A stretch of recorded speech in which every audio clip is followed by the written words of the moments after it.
Our headlines today. Gaza is rocked by overnight explosions. Israel's Prime Minister says the airstrikes are just the beginning after Palestinian militants kill more than 900 Israelis. At the end of the campaign, all of our enemies will know that it was a terrible mistake to attack Israel. What is done to our enemies in the coming days will resonate with them for generations. As the death toll inside Gaza reaches 700, Hamas militants threaten to start killing hostages if Israel carries out more bombings without warning. Around 2,000 people attend a Jewish community vigil in Westminster, including anxious relatives desperate for news of missing loved ones.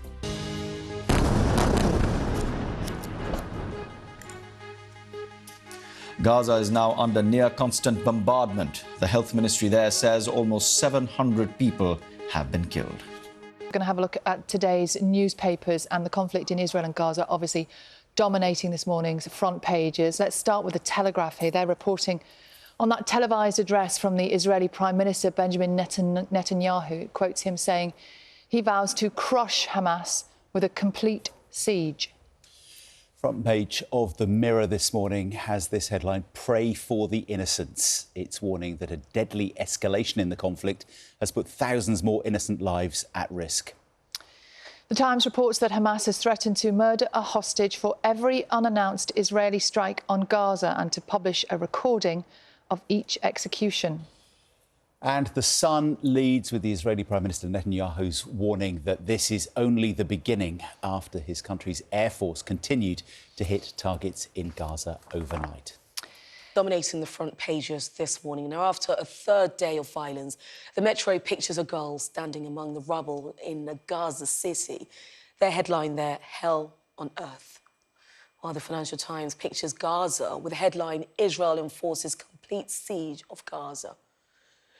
The Guardian also leading with a siege of Gaza and Hamas threatening hostages. The Eye pictures Israeli soldiers preparing for ground invasion and Hamas threats to execute hostages if further attacks on Palestinian homes are made. The Mail there pictures a pro-Palestinian protest in front of the Israeli embassy in London. While the Express describes what's transpired in the Israeli-Hamas war as a bloodbath, picturing a child being rescued in Gaza. And the Times there pictures an Israeli family that was killed in the Hamas attack. And the Daily Telegraph there leading with bombing of Gaza, while the headline, "Israel says no choice but to seize Gaza." And the Mirror there pictures families in both Israel and Gaza with the headline, "Pray for the innocents." And the Sun there warning that this is only the beginning.